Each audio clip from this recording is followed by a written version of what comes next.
what do you got in the news department? We have some really sad news, especially for my millennial generation and his wife and 6 children. James Vanderbeek, only 48 years old, after a multi-year battle with cancer, has now died. Oh, he's a good dude. Yeah. His wife, Kimberly, released a statement saying that they'll share more at a later date, but that he went peacefully and just talked about the sacredness of kind of like things at the end.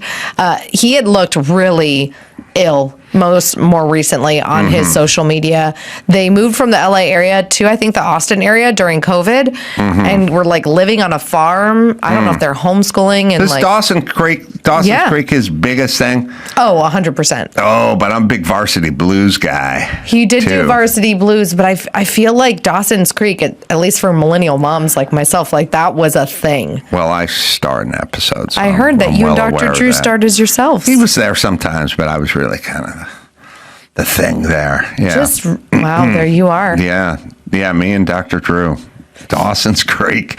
Yeah, James was a good dude. I didn't know him well. I remember playing a Dodger All-Star celebrity game with him, and he made a great catch in the outfield, going, up, home runs, stealing, speaking of sports and all that. It was like an athletic guy. Seemed like a really good dude. I mean, it's LA, so it's a small world, and I had some interactions with him and his wife and their kids, and it just seemed like he was such like a dedicated dad. Yes. And like, I think that's one of the most important jobs in the world. And it's just 48, too young, too soon. Cancer sucks. Yeah. All right. Now on to politics. I wanted to play something, actually. Oh, really? Andrew, I don't know if you have it, that Swalwell ice tape thing.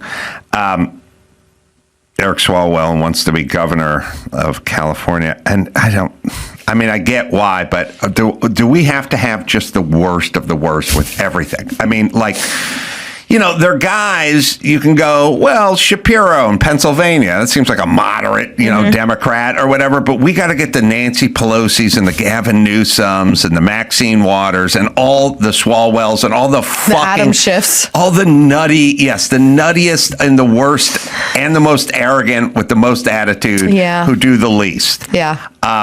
This guy. Swalwell wants to run for governor, and he was trying to go at it with one of the lead guys from ICE. His name escapes, and we'll put it on the thing. But let's hear it. Sorry, it's great. With a woman who works as a cashier at a grocery store, and I told her I was coming to see you. All right, hold on a second. Hold on. Lies. Okay. Lies. First things first. Lies. I love the story. A 9-year-old came up to me with tears in his eyes, and he said, "Where's Papa?" And I said, "He's in a cage in Honduras." Like, I love the fake, I love the bullshit tear jerk stories. And by the way, I don't know when the left turned into a telenovela, but everything is just a sad story about a woman with honor and living in dignity. It's like, listen, there's just fucking illegal people here. Also, you want to get rid of them. And by the way, their whole thing was, all right, we have to defund ICE, right? Yes. We got to boycott ICE. We got to abolish ICE. To unmask camera, all the things with ICE. Yes. Here's a thought experiment. You want to abolish ICE? We just lived through 4 years of no ICE. We abolished ICE for 4 years. The whole time Biden was president, we had no ICE. Did you hear any ICE stories for 4 fucking years? So we did an experiment. We abolished ICE and we opened the border. And then we got 14 million people here, and now we have to go sort them out and fix it. But we already abolished ICE. It was called the Biden administration, and there was no ICE presence, and there was no border presence. So you got your wish, and it didn't work.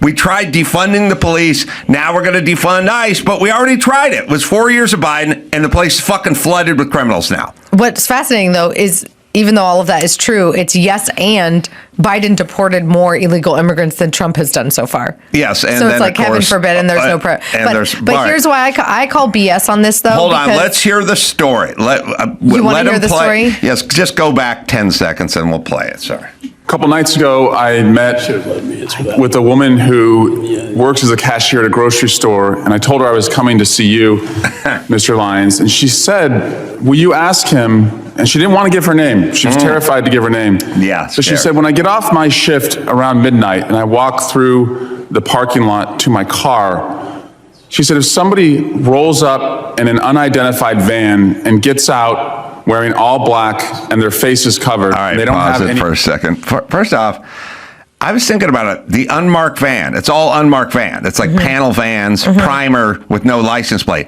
Aren't they renting SUVs? Aren't they fucking in Ford Explorers everywhere? Like, as I've seen And Yukons. tons and tons and tons of footage of assholes throwing bricks and frozen water bottles at cars and pulling off and kicking in the side. Are they unmarked vans? Because I'm seeing SUVs. I know you like the theme of the unmarked van. Of the predatory behavior. Right, but of think ICE about officers. all the footage you see out of Minneapolis when they're the guy, Preddy, who when he kicked the taillight, Ford Explorer, you're was right. that an unmarked van or was it a fucking SUV like your mama has? Fucking idiots. It's like, where are they? You show me the footage of the unmarked vans, because every time somebody, whether you take the two people who died, you take like Preddy and then you take Good, there's SUVs parked all around. There's not unmarked vans. Way at the beginning, and this wasn't an ICE thing. I think it was a national security thing with Homeland Security Department working with Secretary State Rubio. When Rubio started to rescind the visas of like people that were pro-terrorist organizations, there might have been a person that was put in an unmarked van by masked officers. But they're gone. So it's not unmarked vans. So fuck off. But anyway, and she doesn't want to give her name to Swalwell. She's scared of Swalwell? I don't even What if think she gave knew her? Who he was. My name is I think this is Dolores all based on- Montenegro, but don't say anything to Congress? Like, too scared. I love it when they're talking to the little people, too. I was at the bodega, and I was helping her mop at the end of the night, and she told me. All right, so she's scared at night to go into the parking lot. I would be, too, if I was living in California. I was in San Francisco. I just thought it was more like as a woman. As a woman, I would be scared living in to be walking California anywhere or at midnight. anywhere in LA to walk at midnight out to the parking lot. But okay, she's scared because, well, roll it back 10 seconds. Guys dressed, I always like it too. They're just dressed in all black. So did you guys know that the ICE officers dressed like ninjas who just dropped out from the sky? All right, here we go. Didn't want to give her name. She was terrified to give her name. But she said, when I get off my shift around midnight and I walk through the parking lot to my car, she said, if somebody rolls up in an unidentified van and gets out wearing all black and their face is covered and they don't have any identification and they ask me to get into the van, how do I know who they are? How does she know, Mr. Lyons? How does she know if they're an ICE agent or bad guys? All right, pause it for a second. What's going on with the bizarre fantasy of the kicking in the doors and pointing at people look different than we like? What? First off, sorry, Alicia Krause. Chick think, crazy chick think. Anyone's ever had a woman tell a story for a third time and just stick with it, and you have to go, "That's not how it happened. That's not how it happened. That's not what's going on." It's like, nope, I got a theme, and I'm sticking with my theme. Yes, you're making up something that completely and utterly does not exist. Happen. It's also funny. He's like, how is she supposed to know if they're ICE or bad guys? But the left has been telling us for months on end now that ICE are bad guys. Right. So there are bad guys. The Gestapo. The Gestapo. All right. So okay. Well, all right. He's going to explain. They have badges and patches. How does she know, Mr. Lyons? How does she know if they're an ICE agent or bad guys? Sir, ICE agents have identifiable placards on their uniforms as well as their badges representative, but you won't see ICE agents rolling through the parking lots and just snatching someone up. ICE does intelligence-driven, targeted enforcement operations. Well, Mr. Holman, hold on. I wonder if Savannah Guthrie's mom thought that was ICE breaking into their house. I mean, just a guy wearing dark clothes could have been ICE. I mean, they are breaking down doors, we've heard. Yeah, I mean, well, by the way, it'll be a bad guy if you get pistol whipped and he steals your purse. Yes. That's how you know. But yes, guys, as far as I can tell, all the footage. Well, here's a. It's also all happened during the day. Here's a thought experiment. all the asshole Karens in Minneapolis and all the fucking boys with the buns who are attacking ICE, how do they know they're ICE? How do they know they're not Antifa? Antifa dresses all in black and shows up to these events. And also covers their faces. Right. So how do all the assholes in Minneapolis and LA who are attacking ICE know they're attacking the right group? Is it perhaps because they have big markings that say ICE on their uniform? Because if they weren't, and we weren't able to distinguish between the two, then you wouldn't know if you're attacking Antifa or ninjas. Is anyone, when the Preddy guy kicked the SUV, how did he know who was in the SUV? Could have been an Antifa mobile. Also surveillance. So ICE is doing surveillance. The radical left is doing surveillance. All right. Swalwell's such a fucking douche. And I don't know why. I don't even believe him. I don't believe him at all. But that's the scarier part. Yeah. But here's the problem. Maybe I'm an asshole. When women do this, I kind of go, all right, little theater. When guys do it, I go, what a pussy. What a pussy. And for me, I would rather deal with a violent alcoholic dude than a pussy. Pussies are the worst dudes. They're the fucking worst. And Swalwell's a pussy, and this is a puss move right here. I just feel like I don't believe him because even though he's a pretty decently known name within the state of California, or if you're a hardcore news nerd, right? You are out in public all the time. You get recognized. Yeah. But you don't get recognized every other person that you see or meet. No. This guy, nobody knows who the hell he is.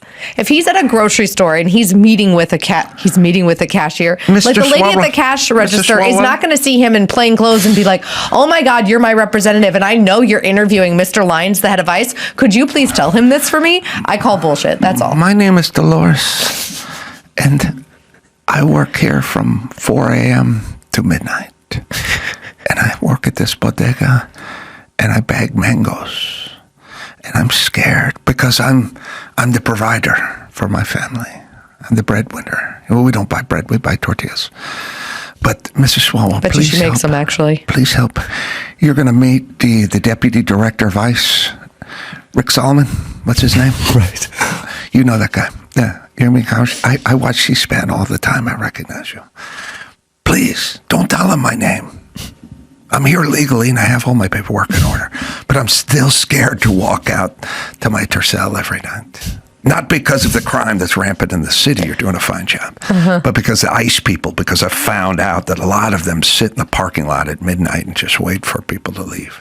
I would ask Swalwell what city that was in, because he represents a small part of the East Bay area where I grew up. Yeah.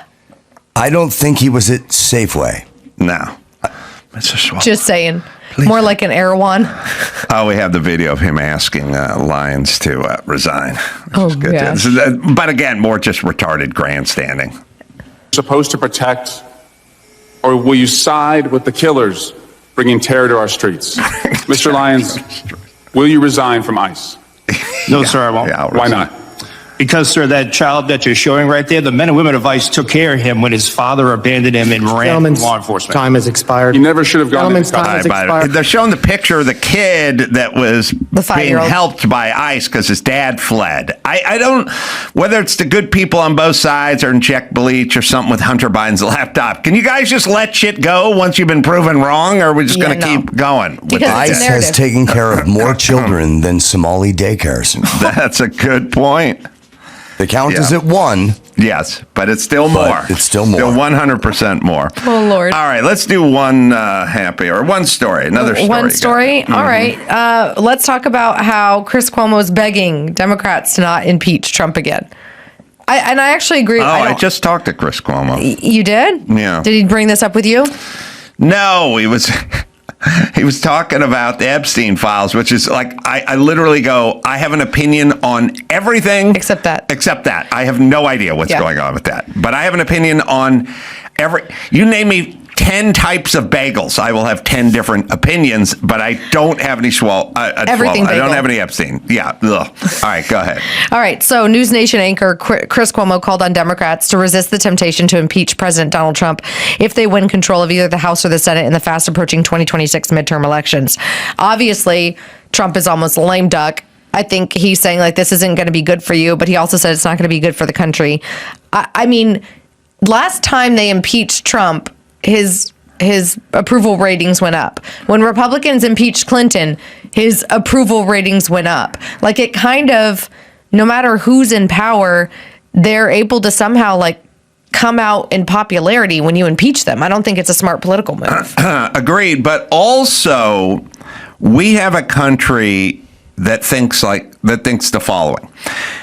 If you prosecute somebody and if you use the court to mete out justice to a person that is truly guilty, we like it. Mm-hmm. If you use it against someone we don't really think is guilty of doing anything, we hate it more than we like the happy side of it. So we have a reaction like, if a guy is accused of murder and he murdered someone, I go, now he's got 100 years. I go, good. But if they try to pull somebody into court because they were 100 feet away from an abortion clinic and they were praying and she's 72-year-old asthmatic mom and we try to fucking railroad her, we get pissed. We're like that seems unjust. Bullshit. And by the way, we feel the same way with the 17-year-old black kid who's accused of murder and never did anything in Mississippi or something.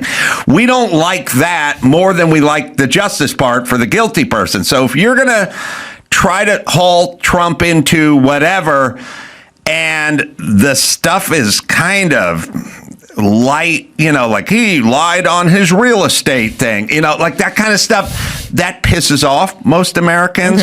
It look at as if you abusing your power and it will backfire. So my thing with if you got something good on Trump, do it. Yep. But you never do, and that's why it backfires on you. 100%. And I think it's also it's too confusing. Yes. Like the murder case, the kidnapping case, the heaven forbid, rape case. It's cut and dry evidence, jury, tried by 12. Mm-hmm. When it's impeachment, Russiagate, he was friends with Epstein.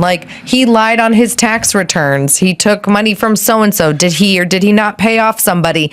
It's so confusing because there's so many details to it that the average person, I think, loses interest because they're confused by it. Well, also, when you take Mar-a-Lago and you value it at $18 million. And the place next to it is worth $80 million. And it's a vacant lot. Yeah, exactly. And it's 1/3 the size. Yeah. And there's medium-sized places in Malibu for $18 million. That's insane. Yeah. And now we're starting to think that this is sort of cooked and we really don't like it as Americans. Yes. And so my whole thing with any prosecution would be do it if you got something, but if you don't, be prepared because A, you're not going to pull it off, and then B, it's going to backfire on you. All right, what else do we got? So this is interesting. I have a personal question to ask you. You ever tried drugs? Yeah. Okay, I have not. The only thing I do is imbibe in alcohol and every once in a while a cigarette in Spain. But apparently 20 million Americans. You named your back patio Spain. Yeah, exactly. It turns into Spain after Mom's night out is Madrid. After the kids go to bed, the back patio gets dubbed Spain. That's where mommy and daddy go to have a cigarette. Mm-hmm. All right, 20 million Americans say they're always high. And even liberals recognize that this craze has gone way too far. Listen, everybody, it's not good for you. No. And what we did with pot is we gave it magical powers because we made it evil. And when you make something evil, then you kind of turn them into a folk hero. Mm-hmm. And that's the problem with making something evil. You turn it into something it isn't. Pot is a drug. It alters you. Mm-hmm. Look, here's the thing, everyone. You're either altered or you're not altered. I mean, you can call it cocaine alters you, speed alters you, pot alters you. Coffee alters you. 'Tis true. A lesser degree. A glass of red wine will alter you. A bottle of red wine alters you more. So it's all just a state of alteration. Mm-hmm. I had to do a bunch of shows in Florida the other week. We had a 6:30 flight out of Florida. Our hotel is a half hour from the airport. Mm-hmm. My last show finished at midnight at the club. There was a rental car to drop off and a merch bag to check. I went to bed about 1:30. And you got a little power nap. That's what you're saying. Yes, I went to bed at 1:30 and I got up around 4:15 and I met Rudy down the lobby at 4:50 and we went to the airport. I was altered. I did not imbibe anything. I was altered. I was altered more than you are on one glass of wine. The more time you spend in an altered state as a human being, usually the worse sort of condition you're in. And I get sleep deprivation is horrible for you. They say it's almost as dangerous as drunk driving. Like driving tired, like on sleep deprivation, is almost as dangerous as being a drunk driver. Or obviously depends how much you drank and how much you didn't sleep and who you are and what your constitution is. But the point is pot alters you. It is not good for you. We turned it into sort of a folk movement. It's not. It sort of reminds me of one of these like civil rights leaders from the 60s where it's like, she blew up a bank and then moved to Cuba. Let's put her on a postage stamp. Like, nope, she's a felon and she's a bad person. Let's not turn her into Billy fucking Jack. And that's what we did with pot. We turned it into Billy Jack. It's not good for kids. Especially not for kids. And it's much more potent than it ever was. So that's a big thing. The New York Times a while ago, their podcast, The Daily over there, sometimes they do decent deep dives despite being incredibly liberal.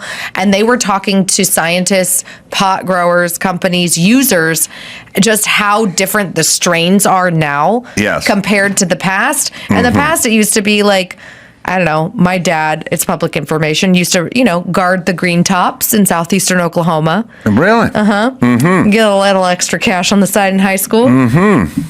It's so different from that. That's like dried and rolled and smoked with your buddies versus it's in gummies. It's in, like, they have all different kinds. There's pills, there's drinks, there's food. Here's what a fantastic job they've done ruining the brains of dumb shits in mostly, for sure in California, but mostly liberal dumb shits. Almost every mother, if you spoke to every single mother in Santa Monica and you said, you get a choice for your son, cigarette smoker, pot smoker, they'd all take pot smoking. Really? Oh, yes. Over cigarette smoking? You think they would? I don't know. I think that, maybe the dumb liberal moms would. All right. Well, I'll give you the groundling speech after the show. But sorry. Yes, they all would prefer cigarette, it's like pot over cigarettes. Lung cancer. Cigarettes have been demonized. Pot has not been demonized. Pot has been praised, and cigarettes have been demonized. You can't smoke. By the way, you can smoke pot more places than you can smoke cigarettes. Yes, 'tis true. 100%. Right. Okay. You can smoke pot in more places than you can bring a dog. Well, I don't know about dog. You can't smoke a cigarette anywhere. You can bring your dog everywhere and you can smoke pot everywhere, which is part of the demise of this country. But the point is pot is bad for you. It scrambles your kid's brain. And everyone in California would rather their kids smoke pot than smoke cigarettes. Yeah. And that means that pot has a publicist. Pot did a very good job of pushing itself. And people don't even think it's bad. And by the way, I'll talk to people.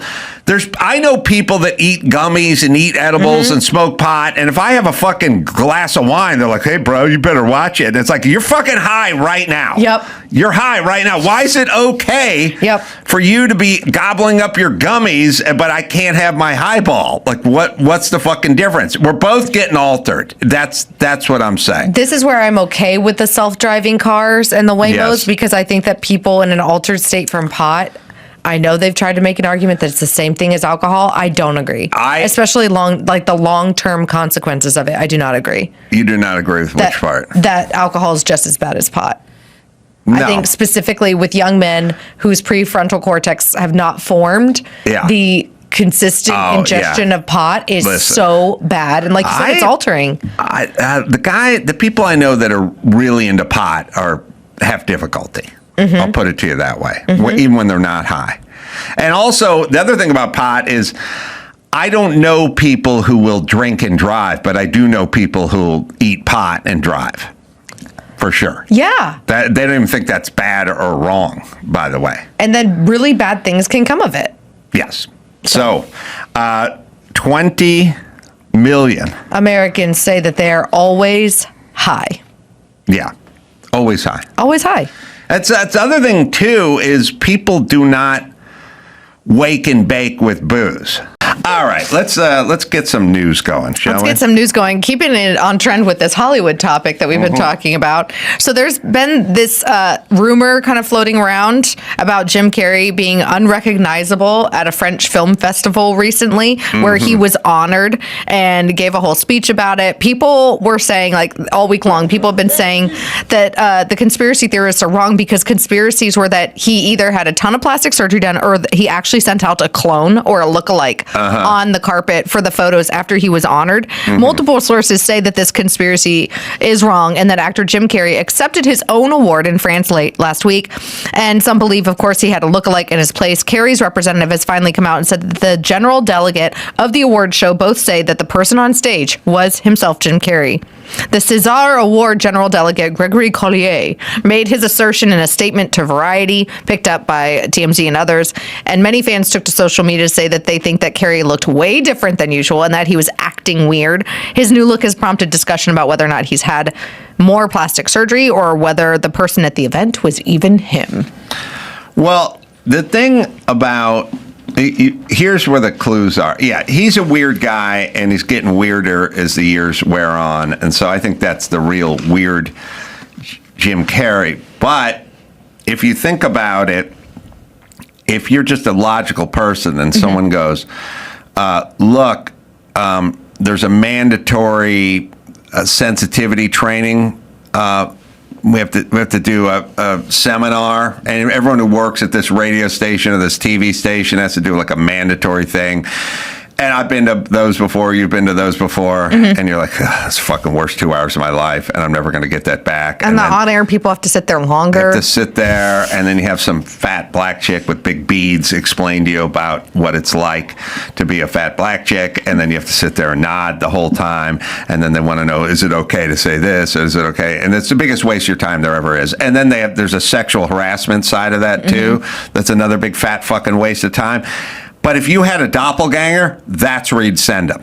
Not to a red carpet? Not for a free plane ticket to France to get a Lifetime Achievement Award. Like if somebody said, Adam, we need you take a deposition for you over that vehicular manslaughter situation, I'd go, okay, doppelganger, do your job. And when you're done, then you can go to the sensitivity training over at the radio station. But if you're sending a first class ticket for me to go to Paris and pick up a Lifetime Achievement Award, not using a doppelganger for that. Yeah. That's like someone goes, oh, this supermodel wants to give you a blowjob. Where's the doppelganger? No. I'll do my own stunt work on that. We'll use the doppelganger for the Homeowners Association mandatory meeting that we do once a year. Yes. To hear about fucking gutter cleaning or something. Send the doppelganger to that. Yes. So why would you send your stunt double to Paris to pick up a Lifetime Achievement Award? I think that often, though, the conspiracy theorists don't have that level of thinking. It's just when there are so many conspiracies that turn out to be true, I feel like we've talked about this before. It's kind of deja vu. Like when there's so many conspiracies or parts of conspiracies that end up being true, that now everything might potentially be a conspiracy. So therefore, and I mean like the Joe Biden clone, like Gavin Newsom clone, like this, the cloning of like celebrities and politicians is not a new internet phenomenon. And I think that maybe that's where it comes from. Instead of just being like, whoa, guy got way too much plastic surgery and filler. Yeah. They're like, must be a clone. He's going to end up Mickey Rourke nuts in a few years. I thought you meant like looking like Mickey Rourke. Well, it's all part of it's all part of it. Yeah. Yeah. And also he got really into that Andy Kaufman stuff with Man on the Moon. And Andy Kaufman's whole thing was showing up as different people and then sending different people different places. So people are getting caught up in the Tony Clifton part of it, which was a guy who Andy invented, and then there was a real Tony Clifton, and people thought it was Andy. Like it got it got crazy, and Jim Carrey becoming Andy Kaufman is what's laid the foundation for that this. conspiracy. Yes. Okay. On top of all the other conspiracies that sometimes end up being true. Alrighty. Next up, we have Donald Trump sharing apocalyptic footage of San Francisco. This comes from our friends over at the California Post. Of course, he shared it to Truth Social. President Trump shared the damning before and now footage of San Francisco, contrasting its purported golden past with its current apocalyptic present. The short clip featured the split screen display of city street life. It doesn't list when it was, but I mean, if you look at this, it totally looks like mid-century vibes, right? Like late 50s, early 60s. Yeah, it's not quite big enough for me to catch everyone's attire, but yeah, people wore hats and yeah. I mean, the ladies are in pencil skirts and heels. Right. That wasn't when you or I were. Right. Alive. Right. Yeah. It got ruined by Democrats, basically.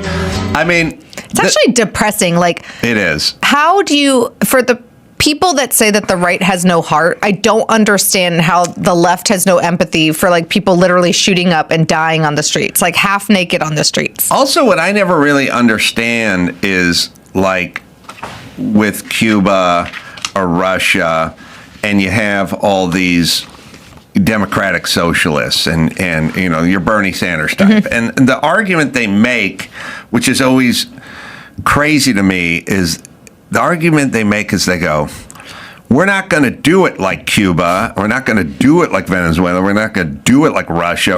We're going to do a version of it. It's not going to quite be that. It'll be a better, different version of that. I'm like, how about we do nothing close to that? How about we do the opposite of that? Hold on.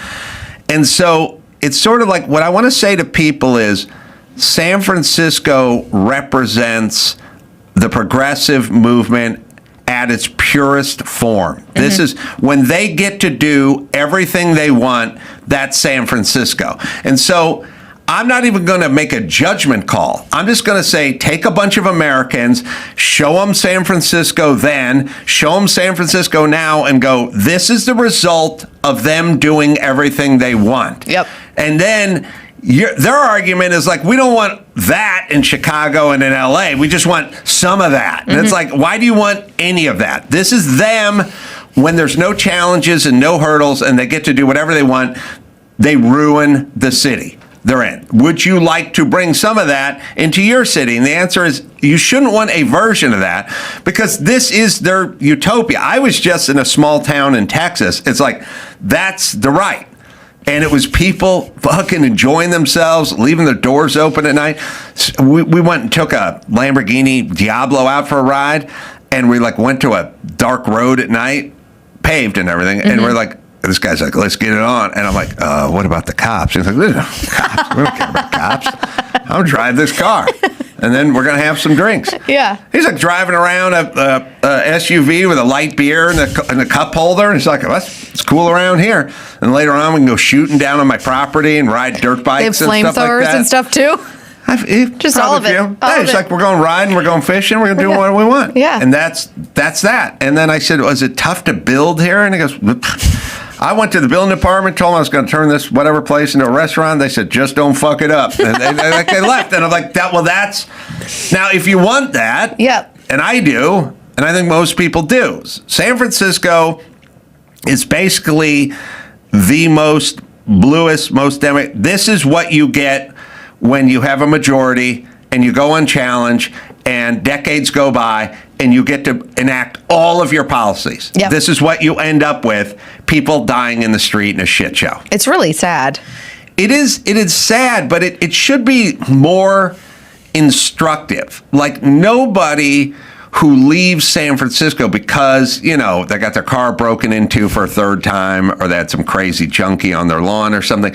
When you go to fucking Texas, stop voting how you vote. You already ruined your city. Don't go other places and ruin it. And don't stick to this bullshit. Eat a dick. Go learn what your people do and what they turn into cities into and fucking learn something and move on. Would you please? It's applicable right now, too, because there's a very contested Senate race in Texas right now. And it's like TBD what's going to happen. Right. Like Yes. we've talked about, like the whole Colbert thing, like he liked Tallarico, and then Jasmine Crockett has been upping in the polls. I mean, that was probably huge for her fundraising dollars now. And that woman is cray cray, and I can say Right. that as a woman. And by the way, so is he with his fake Christian BS. Right. But you have that opportunity in Texas because partly the demographic change there. I would argue a failure of conservatives there to advocate and run government better. And then because of those people that have fled the Bay Area in LA and they're like, we're going to Texas. Yes. Who's what is it saying? Polymarket? They're saying it's Tallarico right now. Yeah. Look, here's That's Polymarket though. Recent polls Polls from have- within the state. They have him up a point, a couple. They have him up a little bit. Yeah. But the point is this: why don't you just see what your policies turn cities into, and then stop voting that way? Because that was what a smart person would do. This is what happens when they get their way for an extended period of time. You get an unusable city that people who pay taxes and are law-abiding have to leave. So I have no idea why that pitch, it's such a bizarre sales pitch to make anywhere. Everyone should see that, agree it's a shit show, want to avoid it at all costs, and go, whatever that is, we're going to vote the opposite of that. Yeah. The other thing that liberal friends will say, though, they're like, well, we'll make it like Finland. And I'm like, haha, you know what Finland does? Bans abortion after 14 weeks, has some of the tightest immigration policy in the entire world. Like you have to learn their language within 2 years of being there and marry a Finn or have a Finnish baby. It's a population of 5 million people, and they still have an insane tax rate of over 60%, and nobody owns a home. Right. Like, does that sound great to you either? And that is your best example of it? Have at it, guys. Have at it. I think at this point, we'd rather San Francisco look like Finland than Yes, I would the take that. current state. All right, other California news that actually went all the way to the Supreme Court. So the Supreme Court this week barred California from enforcing state rules, which are just ridiculous and unconstitutional, that restrict when schools can notify parents about students who come out as transgender and requires teachers to use children's preferred pronouns. The court, of course, on a 6-3 vote along ideological lines, the usual liberal justices, Sonia Sotomayor, Elena Kagan, and Ketanji Brown Jackson dissented, of course. Yeah, I hate to say this, but it's not so much that we disagree with them, although we do. They're kind of dumb. Oh, They're like when you kinda can't define stupid. what a woman is?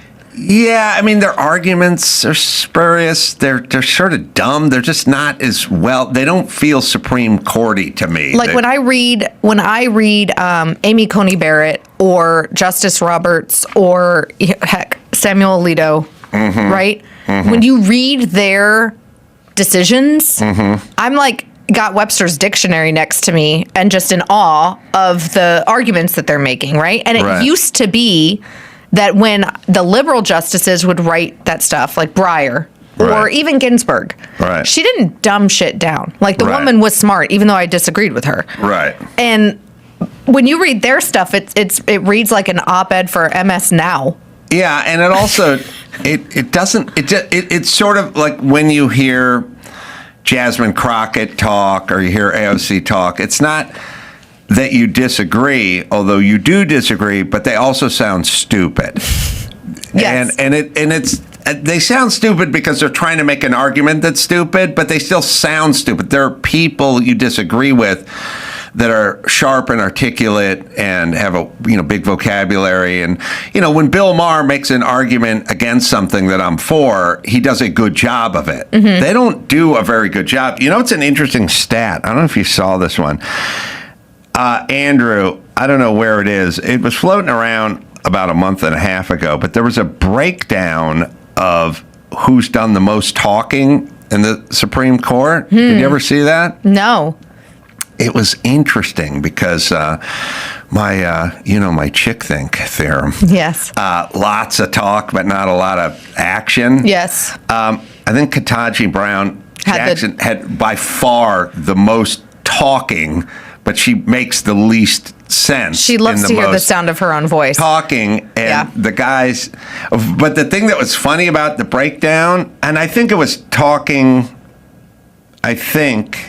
or was it there's a graphic that sort of has the most versus the least. And I keep saying talking, but I don't know if it was actual words said. Well, because they can engage and ask the people, the lawyers presenting the cases, questions and stuff. Right. So sometimes there will be some back and forth between the justices. There was a breakdown of who talked the most, and the first three were women, and the dudes were all at the bottom because they did the Maybe least. it's because the women are asking really good questions and the dudes didn't have any follow-ups. You're probably right. People forgot about Sotomayor. Oh my goodness. Sotomayor. Who asked the least? Oh, of course. It's Clarence Thomas. Asked the least. All right, so we're sorry, I can't see the whole thing, but the most was Ketanji Brown Jackson, followed by Elena. No, that's Sotomayor. Sotomayor. No, that's Kagan. Kagan, then Sotomayor. Yep. And that's a close call. Now, it's all the liberal justices, by the way. Like, there was a man up there, too. Yep. Talk. All talk, about no action. nothing. People forgot Sotomayor was the one who was pushing for mandatory vaccines. Yes. Citing thousands of kids on ventilators. Like, she's just screwing up numbers, pulling them out of her ass, essentially lying. And a Supreme Court justice explaining that you should get your kid an experimental vaccine. That's unnecessary. So I don't know if I call that... Because your body, your choice. I don't know if I call that a brilliant mind, but You know what? Good job, Amy Coney Barrett. She's up there, or she's down there with Thomas. Right. Yeah. She talked less than all the other people. That's right. Good job, Clarence. All right, but Ketanji really knocked it out of the ballpark. Sheesh. She's got almost 23,000 words. That's 5 times Clarence Thomas. More. Is it? More than? Yeah. Maths. Well, no, it's real close. It's If I round up 5.5 or something. Yeah. Yeah, it represents the number of words spoken by each Supreme Court justice in the 2024 term. The average, I guess if you looked at this, you'd say the average is about 11,500 words or whatever, maybe 12,000. She's essentially doubled the average, and she's the dopiest one on there. So good luck, everybody. I kind of blame, so I have a girlfriend who's a Republican pollster, Kristen Soltis Anderson. She's great. And she has long said that this all kind of started when C-SPAN was available. Like, there's some beauty to transparency, but also you and I both know that sometimes people just go and filibuster or pontificate, and then they take that clip. We've talked about this from the committee hearing, and they use it for their campaign ad.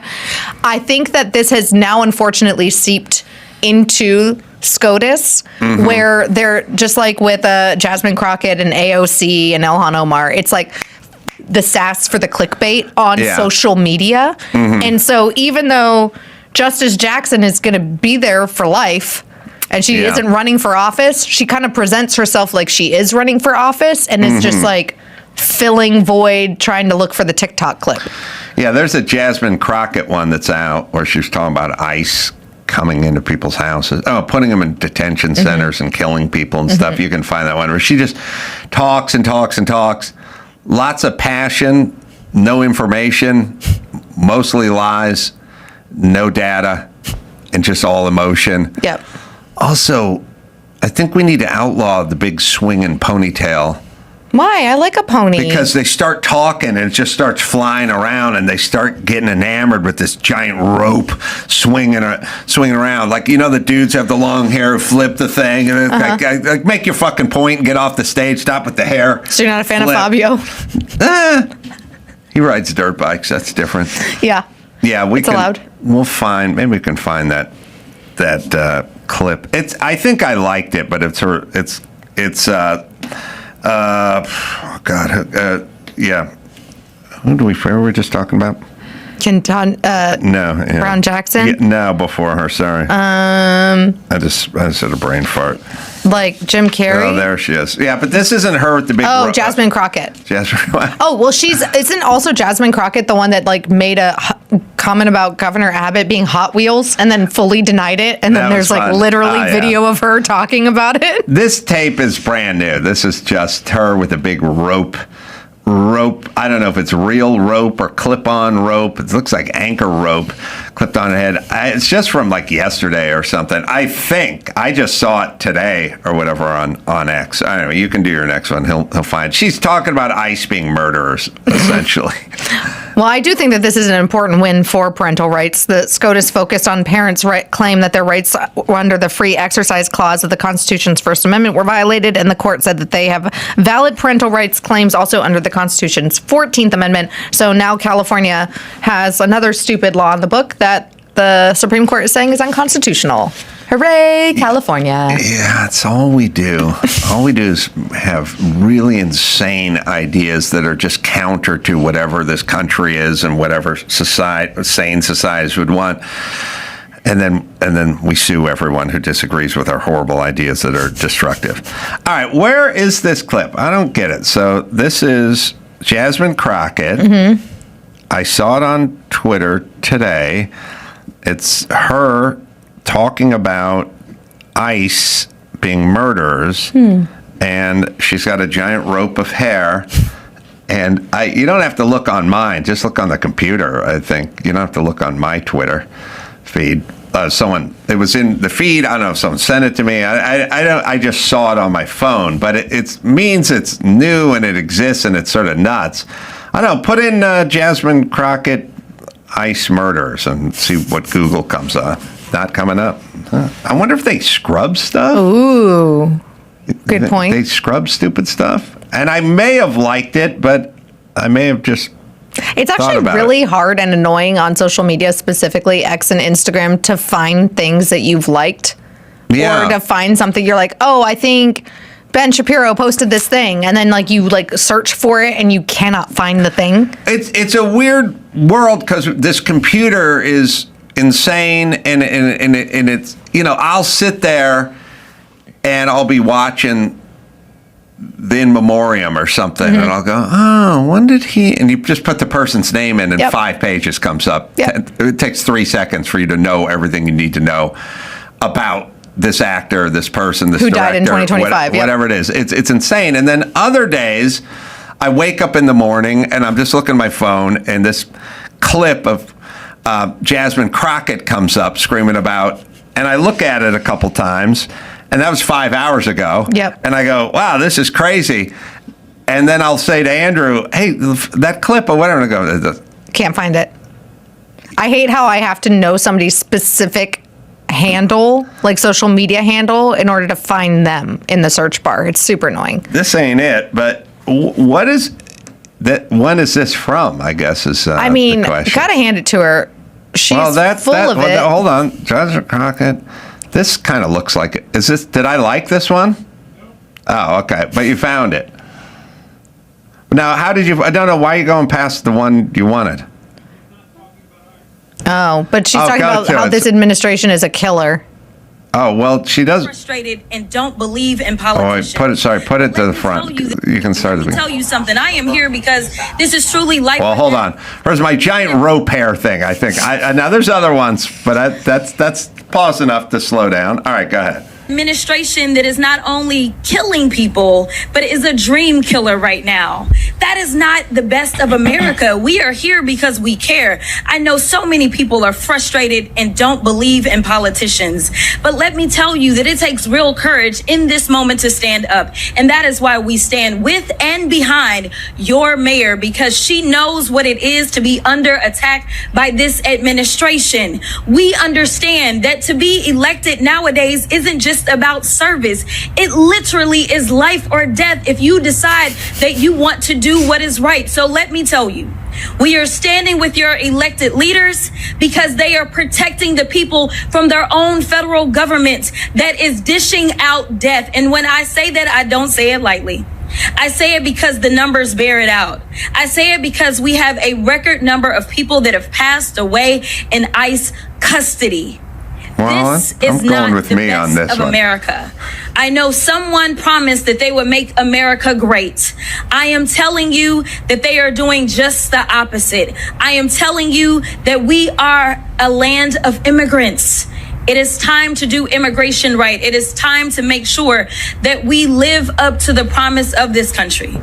The idea that someone ran and said that I will get rid of the bad guys, yet we know more than 50% of the people that are currently being detained in custody have no criminal records at all. Zero. All right, you can pause it. That's actually the most coherent she's ever sounded. But also, all right, 50% of the people don't have a criminal record, but they're here illegally. Yeah. But the other 50% do have a criminal record, which is a fair number of people to be walking around with criminal records who are here illegally. She looks like she's I don't know, I'm a millennial, so in the like early 2000s, mid-aughts, it was a thing of like things to wear to the office that then you can wear out later at night. It's That's like, right. That's like the vibe she has going on.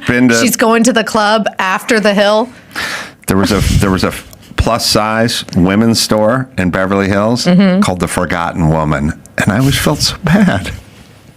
All right, maybe it's Phil that's gotten me emotional. Charlie was a friend of ours, Charlie.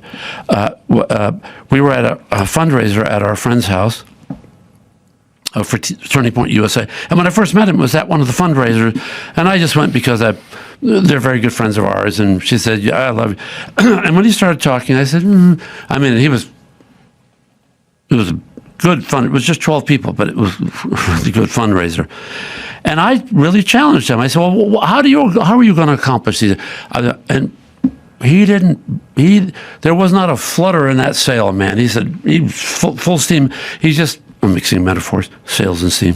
Anyway, he explained how Turning Point worked, and how it worked on campuses, how it could affect the election, how we could get somebody in there who wasn't a moron like Kamala Harris, and I don't make fun of Joe Biden because he clearly has dementia issues. I think he was a worthless, disgusting piece of scum before he got sick. But once he's sick, I won't say a horrible thing about him. And it was like really important. So I got to know him. The last time we saw him, he was sitting right next to Sarah, and he wasn't able to speak because he had laryngitis. So he had people. I said, Charlie, could I say a few words? And I spoke for 45 minutes on his behalf, and he was very, very appreciative.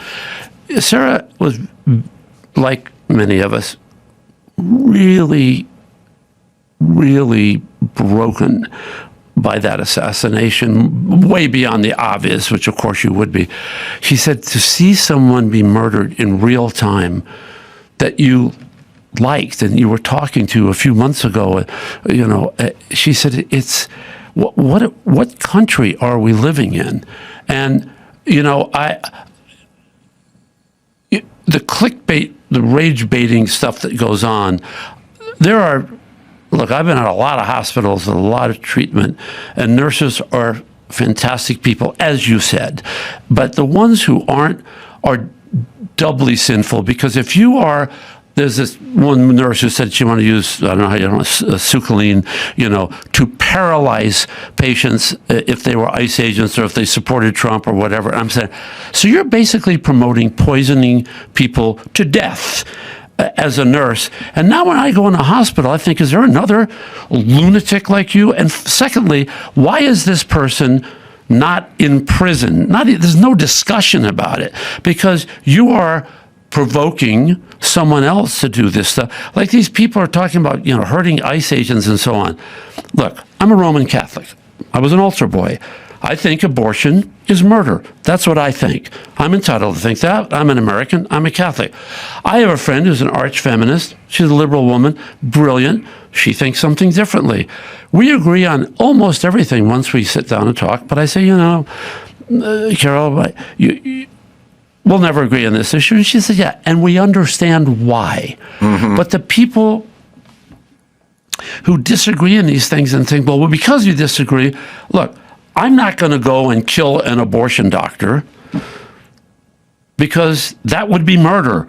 You can't do that. So when abortion was federally legal, according to the Supreme Court, incorrectly, as it turned out, and we all knew that, except people who didn't want to believe it, that didn't give you a right to go around promoting the murder of abortion doctors, even though they themselves are murderers. But, we can't do that. It's not what we do in the United States. But it's okay to start provoking people to murder ICE agents. If you don't like it, we have a process. It's called a redress of grievances. If you actually ever took a civics lesson, you actually have a way of changing the law. You want to have a wide open border and let 18,000 terrorist people in who are promoted by terrorists. I mean, Well, it's just the fact that I just prayed this week that for once the party that I was devoted to for 30 years wouldn't once again be on the wrong side of history and not come out and say, but Khomeini wasn't such a bad guy. This guy who murdered 60,000 people in the past 30 days, how can you stand for this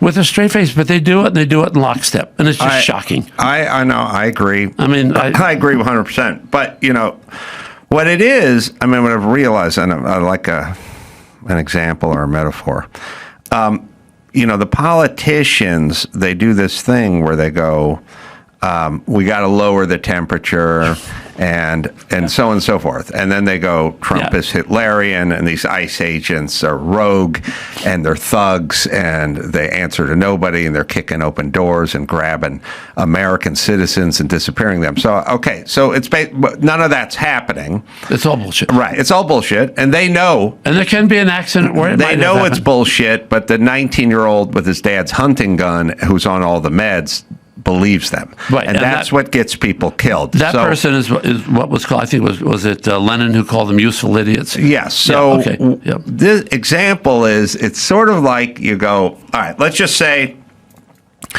you're a wife and you say to your brother who's a little younger and a little volatile, look, my husband, Fred, he beats the shit out of me every night. He's a horrible guy. He's addicted to alcohol and gambling. He's a womanizer. And I'm scared he's gonna kill me. Well, then there's a good chance Fred may show up one day with a pistol, or I'm sorry, the brother may show up with a pistol and take Fred out. Now, the wife is lying. The wife's just talking. But your talk is influencing this person, and you're going to get your husband, who doesn't do this stuff, killed. And then you say, I never told my brother to kill him. No, your brother did the math. I've had people lie about me, on the internet and so on, and it becomes a mantra, and it's not true. I had a guy lie about me. I won the lawsuit, so I can't talk about it, and I just said I'm going to sue him. Fuck, I'll sue. Anybody who gives me a hard time is like, here's the one thing they don't understand. I love this shit. You want a battle? Great, let's do it. Except I learned this one thing when I played Roy Cohn. I thought, boy, what an evil guy this was. Except he did one thing that I thought was really good. I always say to people, I'll give you one chance to stop your shit, but once you don't stop your shit, understand this. If we're going to engage, I'm never stopping. Never stopping. You win the first round, I'll find another way to say, whatever it takes, I'm never stopping. Here's the part that you left out. Again, you always have to think. Here's where thinking comes in. You left out the one possibility with Fred's wife. Let's call her Tina. Mm-hmm. Okay? Here's the problem with Tina. How do we know that she hasn't already done the groundwork? I'm putting together the chess game here and thinking, I got to get rid of Fred because I'm banging Bill over at the office. Mm-hmm. So maybe I'll get the kid brother to do it and so on, because she is a sociopathic killer. And you don't know. So when these people are all provoking people to murder ICE agents and do all this stuff, the people who are doing it, you think this fraud is accidental? Mm-hmm. You think like the worst human being in America is a man named Adam Schiff. Yes. He is. I do hate that guy. He is a horrible, censured liar, human being. He promoted that Russia hoax. What people never realize is while he was doing it, and all of the media were on lockstep with all the mantras that whoever would write up for them every day, their talking points, and then all the useful idiots would follow it in the Democratic Party. And they still say it. Stephen Colbert, I can't believe I'm saying his name, literally used these words. Trump is Putin's cock holster. Said this about the President of the United States. Right. Okay. I have to say, it's like on a network television. It's just appalling, and it was a complete and utter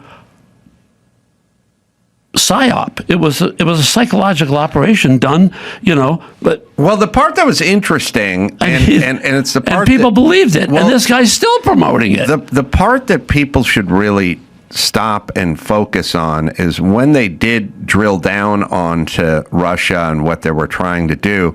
It turns out much of what they were trying to do is sow racial division, not the election. So you dumbos fell for all of it, but Black Lives Matter and all that right, stuff. they weren't even working on Trump in the election. Most of their efforts were sowing racial division, Right. which you guys bought into and we found out about, but it didn't seem to slow Adam Schiff's roll to go right back into this mantra of Russian collusion and Putin's puppet and cat's paw and all that kind of stuff. It's not, for me, it's a little less about them, and I sort of feel this way about COVID. It's kind of more like, what were you guys all, how gullible is the average American, and how much do you buy into this, and what happened to you? Well, 77 million of us didn't buy into it.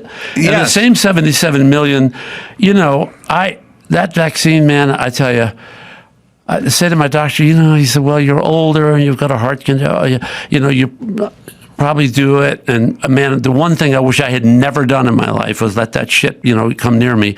Luckily, I didn't do any of the boosters and so on. But, we don't know for sure. But here's the thing. These people have a different agenda than you think. All of this ICE stuff, all of it, it's only about one thing. This bright, shiny object, so that we can take the heat off all of the Democrat corruption. The amount, we have a $38 trillion debt. I'm a gambling man. I guarantee you half of that is Democrat It is. corruption. Hey, Adam, John from Cleveland here. I was just making my coffee at work, and when I opened the garbage to throw my my wrappers in there was a stir stick sitting right on the top of the garbage. So I picked it out, used that stir stick in my coffee. Thought you'd appreciate it. Get it on. You can leave us a message at 888-634-1744. Yep. Good. Expose yourself to germs. Otherwise, you're going to end up like one of these kids with all the allergies. All right. Alicia Krause is here. I am. Chef Gruel, by the way, American Gravy is his online show. His stuff online is fantastic, and everyone should follow him. New episodes every Tuesday and Thursday. All right. So, Alicia Krause. Yes, sir. Yeah. You ready for News. some breaking news? Sure. I did not know that our former second lady, and thank God not first lady of the United States, Jill Biden, was married before. Oh, you didn't? Did either of y'all know this? Yeah. Okay. Chef is like, I don't know if I knew this. So according to TMZ, who they're saying broke the story, Jill Biden's ex-husband was charged with murdering his second wife. He said, I think he accused, at some point, he accused Biden of stealing his wife away from him. Oh, that's weird because the That's what timeline doesn't add up. Jill married Bill. His name is William Stevenson, goes by Bill. Jill married Bill in February of 1970 when he was 23 years old and she was a student at the University of Delaware. In 1974, Jill and Bill separated and went through, apparently, according to TMZ, once again, a nasty divorce. Joe Biden married Jill a couple of years later in June of 1977. 74 to 77 is a pretty decent gap. So maybe the guy was a little... I'm going with you're right on that. But obviously, if he killed his wife, It's really scary and sad. but I mean, there's also there's a version of it where it works. Where Joe stole. Well, you Bill's don't get wife. married. Some people date for years before they get married. Yeah, That's what I'm not saying. in the olden days though. Yeah, I know it sounds olden, but I was old. So Linda Stevenson was pronounced dead at the scene on December 28th. She was found unresponsive in their living room that night at 11:15 p.m. by local police. The Newcastle County, Delaware police officers unsuccessfully administered aid at the scene, and he was reportedly cooperating with police the entire time. The cause and manner of the death have not been released. Dispatch audio from the incident mentions cardiac arrest, and he is the one that called 911, but he was arrested this past Monday and is now held in jail on a $500,000 bond. So William Bill Stevenson, first husband, the guy we're talking about, claimed that Jill had an affair with Joe Biden while she was still married to Stevenson. Stevenson has publicly stated that he was betrayed by the Bidens. That's what he says. Now, I don't know about that. Now, I do know Joe Biden is a piece of shit liar because there's weird stuff. There's big stuff people do, and then there's little stuff people do. And I focus more on the little stuff because that's what really makes you a sociopath. And like that time when he was explaining that he was the first Fulbright scholar in his thing and top of his law class and had the dual degree and was the only one who got 5 scholarships, and it turned out none of it is true. I'm like, that sounds kind of innocuous. That makes you a sociopath. Yep. If you're going to say that into a microphone, it means you're a fucking insane liar. Makes you an insane liar. And when his wife and his kid got killed by the truck driver, he kept saying the guy was drunk. Yeah, and the family went, he was not drunk. Would you please stop saying he was drunk? And by the way, you don't have to say he was drunk. He just ran a red light, or maybe actually his wife was at fault. Whoever got killed was at fault. But stop saying he drank his lunch, and he kept saying it. Yep. Which makes him a socio-fucking-path. He also said he was the first black president. I mean, so that might have been brain breakage. But then you remember his uncle who fought the Trobriand tribe on Papua New Guinea in World War II and saved America. Right. All the stories. Yeah, and he had to fight Pop-Tart with a chain down at the swimming pool. All right, let's see. Bill Stevenson. I mean, we have a picture of this guy. He looks a little kooky. He claims he introduced Joe and Jill in 1972. Oh. And their relationship started in 74. When he was still married to her, blah, blah, blah, has mentioned incidents such as Jill declining to go with him to meet Bruce Springsteen because she said he needed, I can't even read all, looked after Joe's boys. I don't know. They knew each other, something. Maybe there was crossover. I can't judge. But He anyway, made the this intro? guy's nuts. He's saying he made the intro between the two of them? Because that's a big deal. You never make the intro. No, I mean... So never let your second husband be someone that your first husband introduced you to? Yeah, exactly. Well, There's some math to it. But listen, famously, Lee Majors is married to Farrah Fawcett. Farrah Fawcett is the most desirable person on the planet in, 1978. Lee Majors, is going out of town, so he has Ryan O'Neal look after her, the greatest coxman in Hollywood, look after the greatest model in Hollywood, and then he goes to Canada to shoot a film, and what happens? Why don't they just travel with their spouses everywhere? Because he wanted to fuck someone in Canada. Oh, well, then he had it coming. I have no idea where he went, but I just he literally told Ryan O'Neal, look after my piping hot 28-year-old wife. Why wouldn't you pick one of your big fat ugly friends? Be Danny like, look, DeVito, I want you to look after my lady, But this Danny. is where men and women are different. Like, if I leave town, I don't call Gisele Bundchen and ask her to come help my husband, right? Right. No, my mother-in-law does that. But also, it could be his big she fat calls friend. Gisele Bundchen, or am I missing something? No, my mother-in-law, helps him when I'm out of town. But I'm saying that, you could have your big fat friend come over and your wife would be like, well, he cooks and he cleans and he got the kids ready for school and he laughs at my jokes and he thinks I'm smart. Whereas men are hot and women are so much more diverse and we have different qualities that we care about. You will hear me get into this with Megyn Kelly, but okay, I'll try to describe it clearly. Tiger Woods, his first wife, Norden, blonde, whatever, the best looking person. Erin something. She was gorgeous. Yeah, it wasn't that. She had a name. Anyway, she was the best looking person I've ever seen. She was a nanny. So somebody let that thing into their house. Not Tiger. She was a nanny for another pro player, wasn't she? Yeah, she was a nanny for another. I mean, that had to be the most secure wife in the world to see that as a 19-year-old. Elin. Was it Elin Nordegren? Yes. Elin Nordegren. That's the point. I mean, I all right. So the point is, yes, she was a nanny for another player. Women are really stupid or they're really self-confident. But look at Schwarzenegger's nanny. Yeah, well, that's what I discussed. I said guys got a lot of range. But see, here's the whole thing. Schwarzenegger's nanny was their nannies Elon is like a first night nanny. That's like you're gonna have trouble getting through the first weekend without coming at her. And Schwarzenegger's nanny, that's year 3. Eventually get around to grinding. that nanny. That's grinding. Yeah, that's a grinding nanny. Police department said that Hunter Biden's wife is driven into the path of the tractor trailer. The truck driver identifies curse, whatever, and it ruined that guy's life because it would if you killed somebody.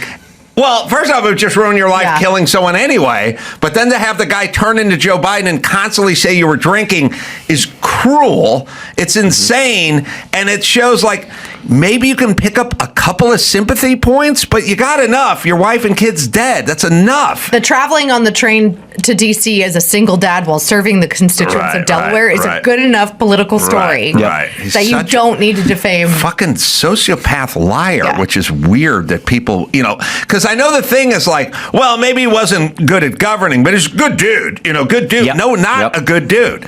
All right, sorry. What's next? What is it? Next story. We actually have a video to set this up because remember a few years ago when Trump called a lot of countries, including Haiti, dumps and shithole countries? Yes. Well, and Democrats and celebrities were like, how dare he? Haiti is one of the most beautiful, accepting, and wonderful countries on the earth. Right. Well, they're changing their tune. All right. This is whom, by the way? Hold on. We have to stop. We have to say who the person who's talking is. This is Frederica Wilson. Who is the what of Texas? Frederica, she's a congresswoman. Yeah, is she Texas? I believe so. I mean, if you're wearing that hat, you probably are. Here we go. And they are terrorized. They're terrorized. Haitian nationals. This is cruelty. This is inhumane. And this is a death sentence. Because we already know the consequences. Because in Haiti, there's open warfare and rape. There's ravaging violence against women and children. There are no school days, no work schedule. You do what the gangs want you to do. And they are terrorized. So she's saying we can't send illegal immigrants from Haiti back to Haiti because it's such a shithole. By the way, the full circle. Pacoima is a shithole and San Fernando's a shithole and parts of Chatsworth are shitholes, but you could actually go there and live. Doesn't sound like you'd be raped and terrorized and you couldn't go to school, So this is worse than a shithole, actually. This is a rape hole, which is worse than a shithole. So, yeah, I know. They always make whatever it is they say always comes around to them being wrong or being hypocrites or whatever, all of it. So I don't think she'll be vacationing there. No girls' weekend. But nobody covers it. That's the thing. Nobody covers it. Just like I didn't know that Biden had said that about the drunk driver. I always assumed it was a drunk driver because he'd said it so many times. Sorry, I didn't know that wasn't true until like 2 years ago when I did a little deep diving. No one will do any deep diving. Well, what they're not going to do anymore, like if you do watch that famous clip, Dawson, about Biden, in the late 80s when he's talking about his degree and graduating at the top half of his class and the only one with the dual degree and all that kind of stuff. And then they just come on the evening news and they just go, he's lying about all that stuff. They wouldn't do that to a Democrat anymore. That was just the evening news. Like Walter Cronkite used to do that. Like Tom you'll see this goes well into the 80s and 90s. You know what I mean? You would have to go find Fox or you'd have to go watch listen to Tucker Carlson's podcast or something. That would not be on the evening news that they would just do that to a Democrat anymore. Just call him a liar. What's funny, though, is the way in which they call Republicans liars is they try and connect these dots that don't exist. So, for example, if the story is, Matt Gaetz was eating a chicken sandwich when he said the following, right? And then they say, well, fact check, not true because he actually wasn't eating a chicken sandwich. It was a burger. Therefore, it's all fake. Well, remember, SNL actually made a part of cultural conversation that Sarah Palin couldn't see Russia from her house. That's right. Because of the Katie Couric interview. Yep. When they were like, well, how close is it? It was based off of a Katie Couric interview in which she was like, how far is Russia? And she got it off by like a few months. Yeah. But here's the other thing they do is now if they had to report this story, they wouldn't say Biden's a liar. They would say Republicans pounce on the story. All right, here's the story. It's funny. to do. The new questions stem from taped remarks of Biden during an April campaign appearance in New Hampshire. I went to law school on a full academic scholarship, the only one in my class to have a full academic scholarship. Went back to law school and in fact ended up in the top half of my class. I was the outstanding student in the political science department at the end of my year. I graduated with 3 degrees from undergraduate school and 165 credits, only needed 123 credits. Biden now concedes he did not graduate in the top half of his law school class, that he does not have 3 degrees from college, and that he was not named outstanding political science student in college. Newsweek says Biden actually went to school on a half scholarship, ended up near the bottom of his class, and won only 1 degree, not 3. Joe Biden ranked 76th in a class of 85 at the University of Syracuse Law School. I mean, this guy comes off this whole thing as a flyweight. Now Biden says Newsweek is right. His memory had failed him. His memory failed him. He's a sociopath. By the way, I never went to college, but Dr. Drew is a board-certified physician and addiction medicine specialist, and he went to Emory, I think. Amherst, and then he went to USC or whatever. And I go, is there any part of your degrees that you forgot about? Yeah. All that hard work. Do you have an engineering degree that you thought you had, but you never really had it? Like, don't you pretty much know, if there's anything you know, it's your fucking kids' names and your degrees, right?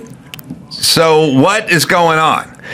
That's unbelievable. But the thing is that this would, as you said, this would never get covered right now. And furthermore, it comes back to immigration, right? So you have all these clips of people like Biden and Bernie Sanders and all these people saying that we can't have the immigrants Hillary here. They're Clinton. taking workers away from Americans and American workers. And they are completely silent on any of that. Wouldn't the news want to cover it in the same manner they cover this? You would also, like, to Frederick Wilson's point, if there are such horrible gang-related rapes and murders and kids can't go to school and businesses can't open and operate, then shouldn't we be having stricter requirements of funneling those people into the states and allowing the women and children who actively need asylum here in, but maybe not the bad guys with guns? These are not smart people. They can't think that far. Like, you're connecting dots. There's one dot on their kind of dot dashboard. Yep. And these people are handed a piece of paper to read it. She probably hadn't read it no more than 3 minutes before she went up Out there for the cameras. That is it. That is, I need people to understand this, how stupid politicians are. These are not the best and the brightest. Nobody wants to do it. And the only reason half of these people do want to do it is because they're corrupt or just dumb. And we came to that without any college degrees. I don't think between any of us. Ooh, no degrees? No degrees. Drop out. Oh, they didn't have a homeschool college you could go to? I went to New York to go to college, and then I dropped out to start working for Hannity. Because I was like, I'm going to school to work in media, so why would I get into debt to have a job? By the way, I would have no idea why anyone would go to college, and the expense is insane. And I got culinary arts.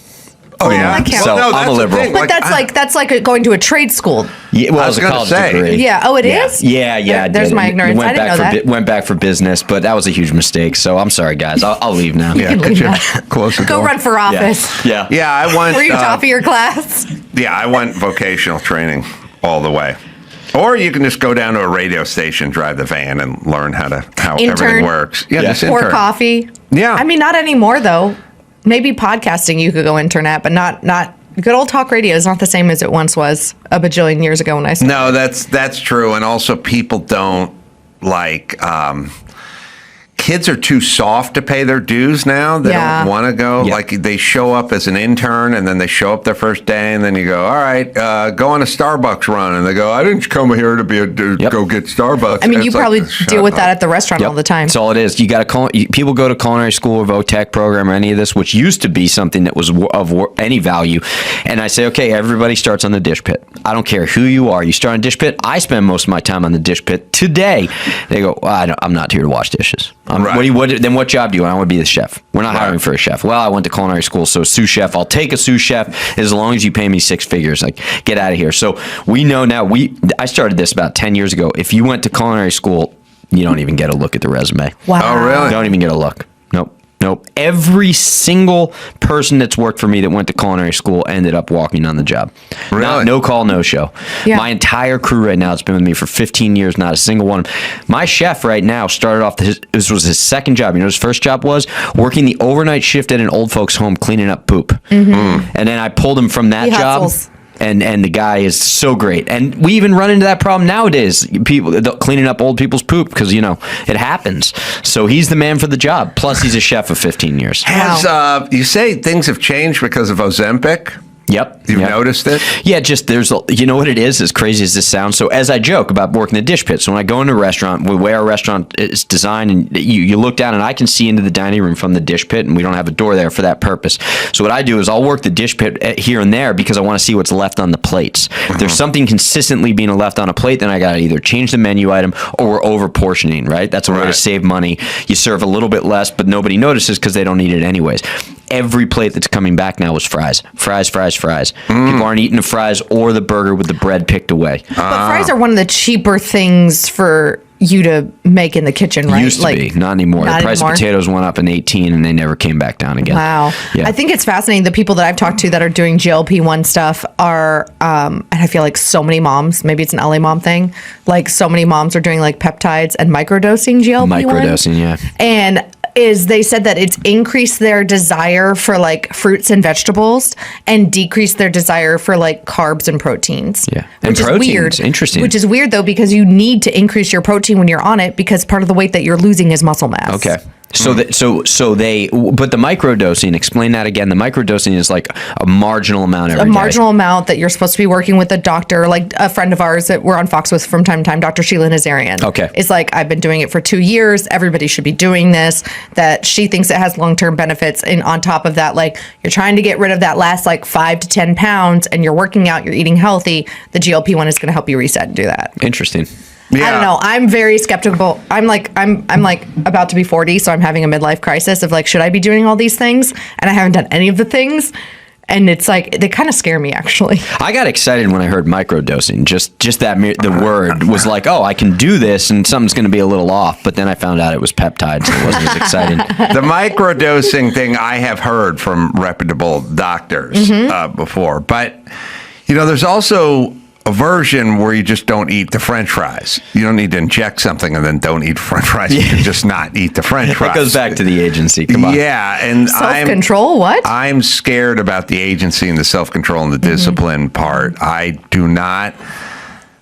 I have a theory, and I stand by this theory, which is I have 2 or 3 people, particularly in my life, who never had to work out, could eat whatever they wanted, and looked amazing in a bikini and a bathing suit. Like they just did. They're out there. Bitches. They're out there. They're I was just thinking women.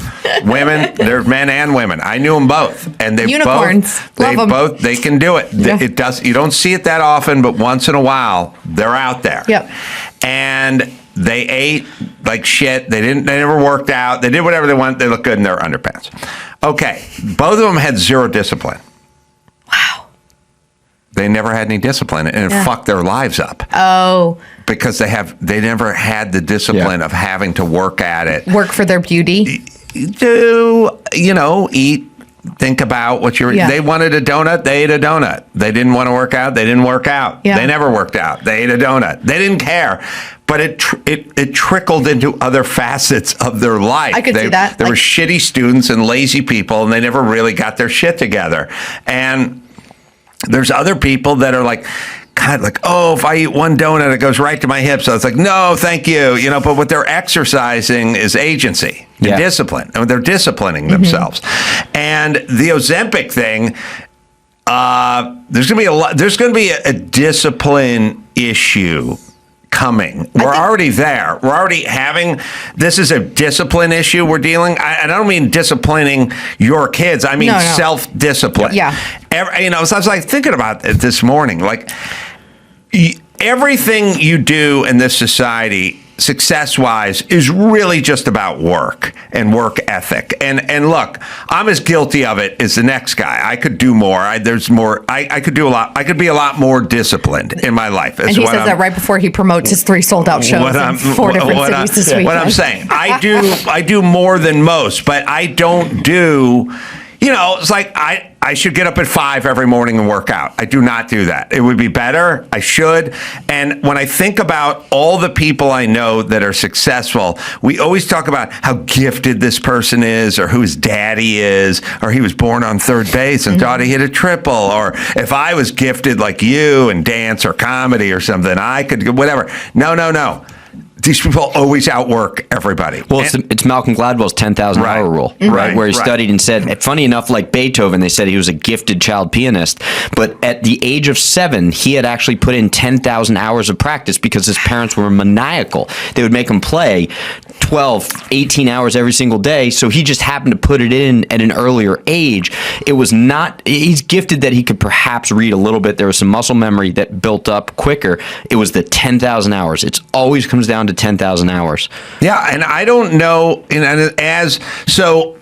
When you're poor and dumb, and you come from where I come from, which is the land of the poor and the dumb, you just look at rich people or successful people or business people, and you just go, I don't even know who this guy is, with this guy's credit card and this Mercedes Benz. Like, we didn't have credit cards. We're just poor and dumb.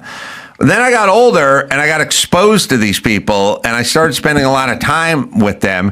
And I realized super quickly they're not any smarter than the dumb idiots who were poor with me, but they were motivated. Yeah. Like, they weren't lazy, and they worked real hard. Yeah. And right. They weren't gifted at anything. They just were focused, and they outworked people. And there's a kind of a physical version of that. There's mostly a mental version of it. But in this country, and maybe not Haiti, but here, you can fucking do whatever you want, but you got to kind of get on it. But it's there, but you got to do the work. You don't have to be fat at all, but it's going to be tough. Yeah. I mean, if you have Oprah was like, I didn't get it. I needed this Ozempic, whatever. I watched... Serena Williams was the other one. Right. Yeah. Okay, listen. I watched Castaway with Tom Hanks the other day. Tom Hanks was 220 pounds when he hit that island, and he was $155 when he left that island. And that's just not eating. He just didn't eat. He just didn't do it. And you go, well, he was trapped on. You can do it. You can. You're not. You should build that up. But Ozempic is like, it's kind of a weird conceit. Like, if you really think about it, like if you go, okay, what do we take supplements for, or what do we take injections for, or whatever like that? You go, well, steroids. Guys will take steroids to get huge. And they'll go, that guy's 67 years old and he's built like a brick shithouse. You go, okay, well, that's impossible without the steroids. Jeff Bezos. It's impossible without it. You know what I mean? And then you'll go, what is this? So it's a vaccine for smallpox or something. It's like, okay, you got to get that shot. And there's many other medications that people are on for various things that you must take that your body doesn't produce. You don't have to take Ozempic. You just don't pick up the donut. You don't need it to not pick up the donut. You can not pick up the donut. This is like the kind of how I feel about a lot of plastic surgery. Ozempic was created originally for people who really needed the help, like people with severe like diabetes or like obesity that is deadly, right? It was created for people at the end of the rope that needed something to solve. Kind of like, breast augmentation was created like originally for women who had double mastectomies because of breast cancer. But our culture is so weird and lazy and I think over-sexualized. So they're like, but how can we use this to make skinny bitches even hotter? Right. Like, how can we use this to make that Instagram person or that OnlyFans person look like more the way that she wants to or needs to make money? And then, and it contributes then broadly to society to just sheer laziness. Yeah, it goes from medical to vanity very quickly. Yeah. That is a steep downhill. Yeah. You know what's really weird as you're explaining this? I'm thinking, so ibuprofen or aspirin, Tylenol, what have you. Like, I'll get a headache and Lauren's like, oh, take a Tylenol. And I'll be like, I don't want to. Why? I need to deal with it. I need to learn how to live with this headache right now. I don't want to take the Tylenol. What she also doesn't know is I threw it away a long time ago, so I don't know where it is.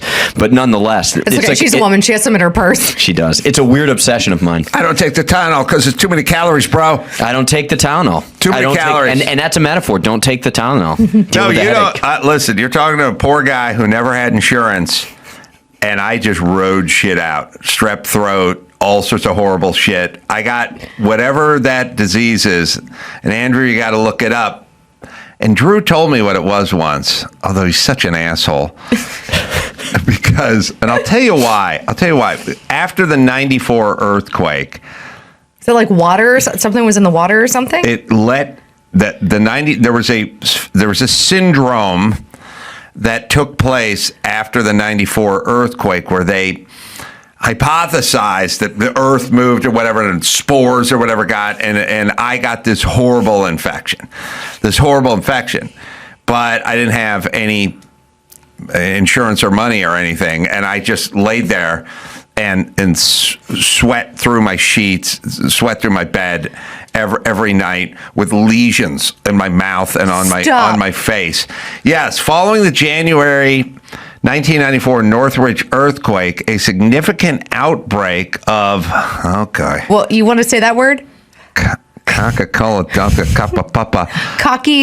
Coccidioidomycosis? Yeah. The mycosis part's good. All right.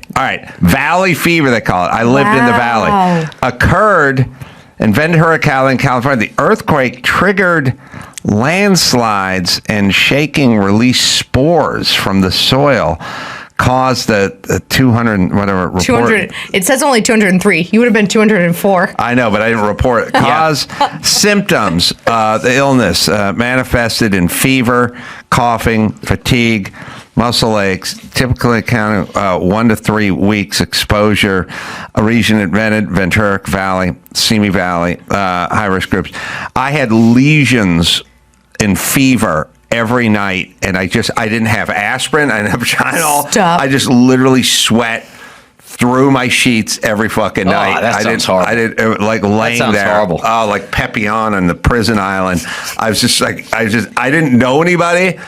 I was also had weird low self-esteem. Like I didn't have aspirin or anything. I didn't have Tylenol. So I had lesions in my mouth, on my face, and I just night sweats all night for a week, and then when it was done, it was just done. You went back to work. I never took anything.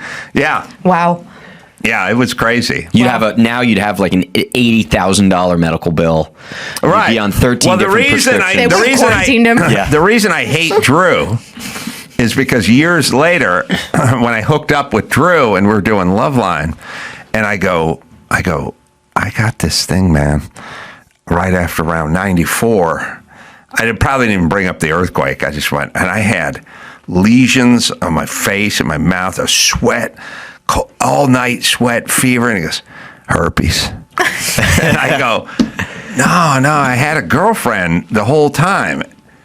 He has herpes. I go, she didn't have herpes. She must have given you herpes. She didn't have herpes. It was latent. It was herpes. I go, it wasn't. I was sick. I was like sweating through my sheets every night. Well, yeah, that's what you get with herpes. You go through the sheet sweating. I go, no, I thought it was just the lesions. And he goes, no, that was herpes. And every time it came up, he'd just go, herpes. And he would say it in the microphone too. That's like amazing. We're on the radio.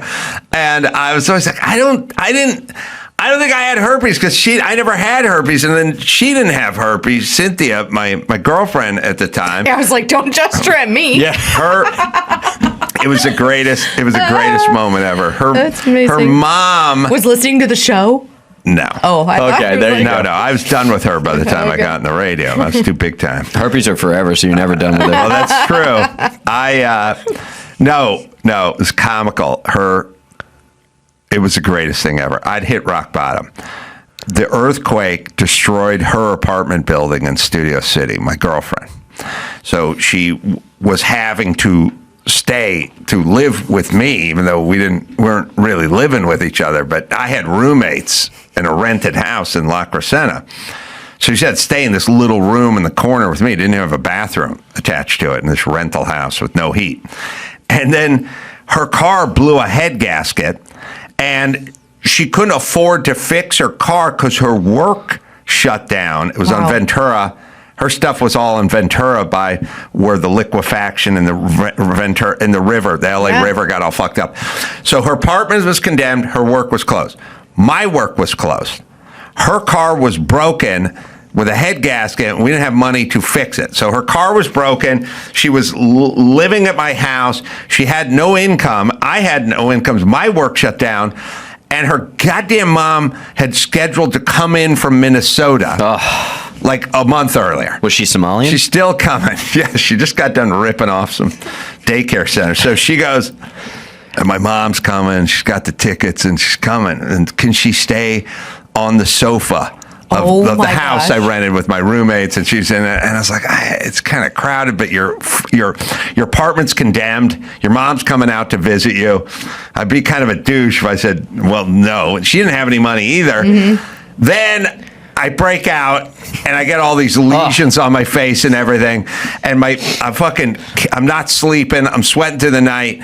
I got lesions on my face. And at some point, there's a knock on the door.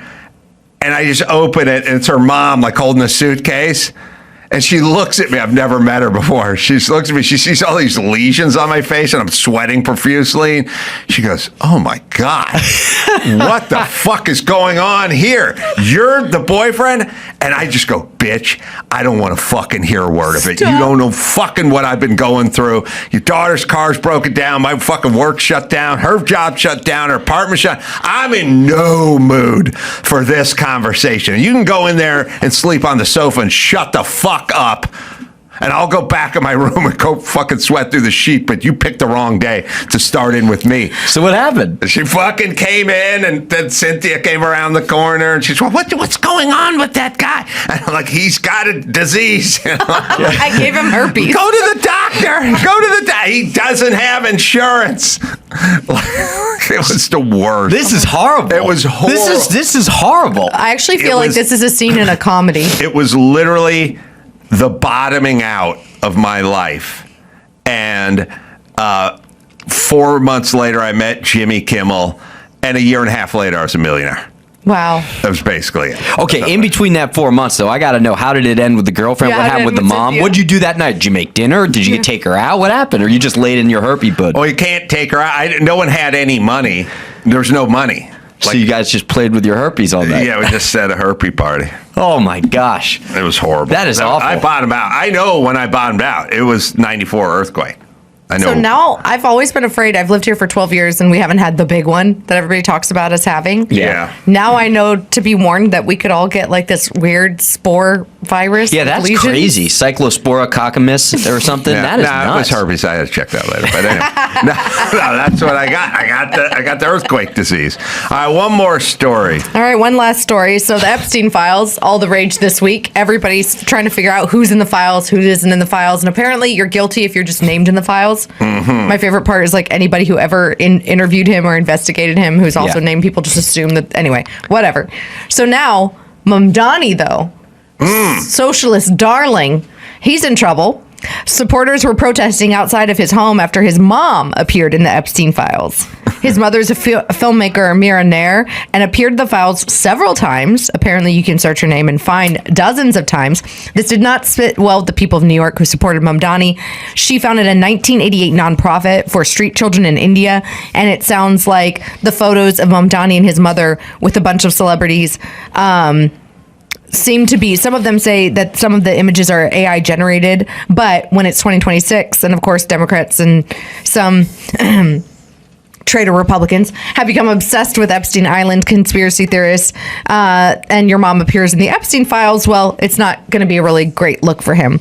So they're saying that they did appear in the files. Apparently they could have met and he could have donated to her nonprofit, but that all of the other images that the FBI gathered are probably AI generated and not real. I heard there's millions of pieces of like paper. 3.5 million files. Yeah. 3.5 million of them. Yeah. Yeah. I mean, First off, I will never try to talk anybody out of a conspiracy theory ever again. I used to, Ed Asner sat right where you're sitting and was explaining that the Twin Towers were wired by the FBI and the CIA and taken down, that the airplane, and I tried to talk him out of it, but no more. No. Anybody's got, Macron's wife's got a dick, and the Jews took down the Twin Towers, and Epstein was the Mossad agent. What am I going to say? You're crazy? You can't. Yeah, I don't. It's weird. It might be the seat because I'm feeling a little conspiratorial. Well, it rubs off on you in the studio. Let me tell you something about. Kind of like herpes. Let me tell you about. It's called Valley Fever. Let me tell you about conspiracy theorists. At least the old school ones. The new ones, not so much. Old school conspiracy theorists. And that's like Oliver Stone and Ed Asner and those kind of guys. They weren't conspiracy theorists. They hated the government. Yeah. And so it's like they were saying, well, 9/11 was a conspiracy, whatever. And you go, oh, what happened? And they go, the government wired the thing, And you go, oh, and then you go, Kennedy assassination, what happened? And they go, the CIA hired. And it was like, oh, you guys hate the government. The moon landing. It was pretty easy to figure out. And what I learned, the reason I stumbled onto it is because I was like talking to Ed Asner, and he was like, all these conspiracy things. And then like at a certain point, for some reason, like the Holocaust and World War II came up. Mm-hmm. And then I go, well, we liberated Europe, and we'll beat the Nazis back and liberated those